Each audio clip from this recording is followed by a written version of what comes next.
they took it even further, because in football, they've legit done everything identically. Same high school, same college, both NFL free agents, and both safeties and on special teams. The only thing they missed was getting drafted to the same team, but it didn't even matter, because on the ultimate family holiday, Thanksgiving, they even played against each other. Say what up to mom. Say what up to mom. Say what up to dad. Hey, what up, mom? What up, dad? Cause it's like me versus me out there. You know, our skill set is so alike, and it's tough to try to get past him, and it's tough for him to get past me because we kind of know each other so well. Love you, bro. Love you too. Say something to mom and dad. Hey, mom, Pooh, dad, I love y'all. We did it. Finally played each other. But that's not even the rarest type of brotherhood in football, because one type of brotherhood in football is so rare, it hasn't happened in nearly 100 years. In 2019, three brothers, Tremaine, Terrell, and Trey Edmonds, all played in the same game. Sunday in Pittsburgh, it'll be Edmonds versus Edmonds and Edmonds. When Bills linebacker Tremaine Edmonds takes on his two brothers, Trey and Terrell, who both play for the Steelers. Three brothers in the same NFL game hasn't happened since 1927. It'll also be a first for the Edmonds family, who have not gone against each other in anything outside the driveway. Singletary. Look at those moves by the rookie and powering his way to the 1 yard line. Tonight, Hodges begins the second half with a throw that's caught by Johnson. Deontay Johnson. Stiff arm his way, the ball is out. And that's something no one thought they'd see again, until it happened the very next year with the Watts. I love you, bro. Let's go. The Watts are one of the most iconic modern NFL families, but honestly, they kind of all owe it to JJ. Don't get me wrong though, Derek was a decent fullback, and TJ literally tied the all-time sack record in 2021 and is on track to be as good as or better than JJ. Newton gets hit. Ball is out. But as of right now, it's not even close. Who's better, TJ or JJ? And what? In football. I want people to understand how great my brother truly was in his monster. You go back and you look at it, you watch the film, the guy was freaking unstoppable. Like, absolutely unstoppable. And he'll never say it, but it's like, I think people need to go back and look at that and be like, the guy was doing incredible things for 4 or 5 years. And I think he can still play at a high level. When your brother is doubling down on your athleticism, you know you're built different. And he was. Hey, I ain't gonna lie. Yes, I'm admitting that I'm a bitch. If you line me up against this nigga right here, no. And I went against an SEC D lineman before, and that nigga ran straight through my fucking face. This nigga can't even put words. You can't even put the words in perspective. Like, just know it's like it. No, just know, bro. Like, hell no. I'd rather die than go against this nigga because he gonna fuck you up. I ain't gonna lie. JJ Watt will put the fear of God in you. I'm not even gonna lie. If you go back and watch that nigga tapes, that nigga will put the fear of God in you. JJ was 3 times Defensive Player of the Year, 5 times First Team All-Pro, had 114 career sacks, and 448 tackles. Like, he really was unstoppable. But while one brother clearly rises above the other two, the William Bros can't stop copying each other. Because even though they were born a year apart, both got drafted the same year, both played defense, and both played on the Jets. So they definitely fell into a solid defensive rhythm. Maybe a little more than solid, though, because during their game against the Titans, both of them got sacks in the same game. Tannehill under pressure, going down. Tennessee 2 for 2 on third down on this drive. Here comes the blitz, and Tannehill goes down. Listen, scoring touchdowns is probably fun with your bro, but owning the same QB together gotta be an unreal feeling of dominance. But being brothers doesn't always guarantee you'll follow the same path. Because even though Devin and Jason McCourty are identical twins, their paths to champion status could not have been more different. Jason was drafted first in 2009, which was probably sick until he realized it was to the Titans. Still though, the pros are pros. It's not like his brother would outdo him, right? The New England Patriots select Devin McCourty. Goes to the back of the end zone, tipped by Devin McCourty. Here they go again. Devin McCourty, 4 straight games with a pick. Damn, that's brutal. But to make it worse, Jason wasn't even bad. I mean, he wasn't elite either, but being good on an awful team is light years from being good on a great team. And while Jason spent 9 years without even reaching the playoffs, he had to watch Devin play great ball on a great team and win the Super Bowl twice. For me, it's a little bit of envy. Like, man, I want to see what this is about. And on the other end, for me, to be on the field with him when he won the Super Bowl in Arizona after the game, I said to myself, if I never make it here, at least I got to see what it was like and kind of live vicariously through probably the closest person I had. He was like, maybe my career I'm just meant to lose. Like, maybe I'm not supposed to go to the playoffs.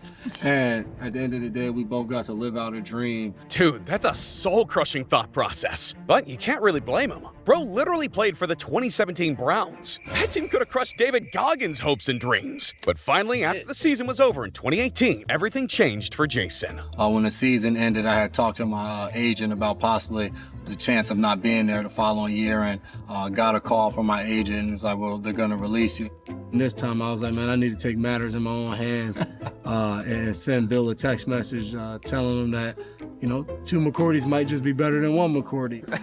Bill didn't text me back, and I was like, I guess 2 McCourty's not better than 1. And then he actually calls me and he's telling me like, yeah, I think this will be great for the team, and I'm sure it'll be just a great thing for your family. At long last, he was finally back with his brother and on the best team in the league. And suddenly, everything started lining up, because that interview happened before the 2019 AFC Championship game. A month later, they'd won it. But more importantly, Jason finally got his Super Bowl. They said it wasn't fun here. It's fun now. It looks like fun to me. Oh, it's unbelievable. Where's Mama? I think she right over there. She right over there. I just think it was kind of like that. So like basically, since I'm the younger brother, I was on like I was like a sophomore when he was a senior. So like we was on the same. So like, yeah, and we both played O-line too. So. Yeah. His career summed up this season. You know, he's been working his butt off, always puts in the work. I've always admired how hard he's worked, no matter what the team does, no matter what anyone else does. And that's what this year was, man. We struggled at points, we did well at points, and I thought this game, you know, 13-3, a way that we're not supposed to be able to win, we come out and win the biggest game of the year that way. Now that is a redemption story. Well, not every NFL brother story feels like life or death. Because if one NFL rivalry is purely memes, it's the Diggs brothers. One is a generationally talented wide receiver. Keenum steps into it. Pass is caught. Diggs! Sideline! Touchdown! Unbelievable! One is the receiver's brother. Nah, I'm playing. Trayvon actually led the league in interceptions in 2021 and has some absolutely unbelievable plays. Pierce runs. Oh, the ball is out. Hops right into the hands of Trayvon Diggs. Trayvon Diggs trying to find some running room. Diggs going the wrong way for the moment. All the way back into Dallas territory. And Trayvon Diggs still on the move. Diggs. Oh, he just ran out again. And he's out of bounds at the 28-yard line. But as insane as that scramble was, he's just nowhere near his bro skill-wise. So it's probably for the best that they've only had meme matchups instead of real ones. Like when they switched positions at the 2022 Pro Bowl. Trayvon has checked in on offense. Stephon is in on defense. Their battle's top of your screen. Cousins. I thought Stephon locked him down right there. Steph locking him down in his own position is crazy. Griffin twins Shaquille and Shaquem turned their story into something way bigger, proving you don't need every advantage to reach the top of the world. In fact, Shaquem started with a disadvantage because he was born with amniotic band syndrome. Basically, the umbilical cord wrapping around my wrist, cutting the circulation off, not allowing my hand to fully grow. The condition caused Shaquem intense pain in his underdeveloped left fingers. One night, when he was 4 years old, the agony was too much to bear. I ran into the kitchen and climbed on top of the counter to get a knife out the drawer and try to remove my own fingers. So now I'm running into the kitchen and he's already have a knife in his hand getting ready to cut the digits off because of the pain. So after a near horrific accident, his parents took him to the hospital and got him an immediate amputation. And after the surgery, with the pain gone, Shaquem was finally able to begin his life. And man, did this kid take life by the horns. Everything he wanted to do, it was like, well, we're gonna test it out and try to find a way you can do it on your own. I test it out with one hand. If I can do it with one hand, you can do it with one hand. The attitude towards me was never allowed me to make excuses. I mean, treat me like everybody else. You know, if they hard on my brother, they're hard on me. How would you describe your bond with your brother? Inseparable. No matter the circumstance, no matter the situation. We're gonna live together, we're gonna play together, we're gonna marry twins, we're gonna have twin kids, and we didn't know how serious it was until we started getting scholarship offers. Why were scholarships the turning point? Well, while Shaquille was getting offers left and right from legendary D1 schools, Shaquem only had one for football from UCF. So what did Shaquille do? He turned down so many from UF, FSU, Miami. He turned down so many teams. It was unbelievable. It was about sticking with my brother, and the bond and the love I have for him was way bigger than some scholarship. But the challenges didn't stop at UCF. Shaquille immediately became a top quarterback for the Knights, while Shaquem was sidelined by head coach George O'Leary. But it didn't stop there. According to Shaquem, Coach bullied and belittled me. He threatened me if I was on campus at certain times. And now that his brother had graduated, that prick was in charge. Shaquem thought he'd never play again. Then Scott Frost got hired as head coach. It was obvious right away how good an athlete he was. It was easy after the first couple practices to look past how many hands he had, and we knew we had to find a place for him on the field. That year, Shaquem wasn't just good, he dominated. He was named AAC Defensive Player of the Year, Defensive MVP of the 2018 Peach Bowl, and ranked 11 overall for tackles in the league. By the time the NFL Combine came, he was on fire. Shaquille ran a 4.38 as a quarterback, which is definitely solid, until you realize Shaquem ran the same time as a linebacker. Get him, get him, get him, get him, get him. Okay, it looks like Shaquille has got him. But their best moments as brothers came in the actual NFL, because they were both drafted to the Seahawks, and in their typical fashion, recorded a rare double-team sack on the Hail Mary King himself. 3rd down and 9, blitz sack. Play made by Shaquem Griffin. These guys are living proof that if you've got heart, it doesn't matter what you're missing. You can still go from getting benched to burying Aaron Rodgers. But while they were busy burying Aaron Rodgers, the Barber twins were trying to bury each other. Because the Bucs-Giants 2006 game was the day that Bucs quarterback Rondé Barber had a direct face-off against Giants running back Tiki Barber. Boo!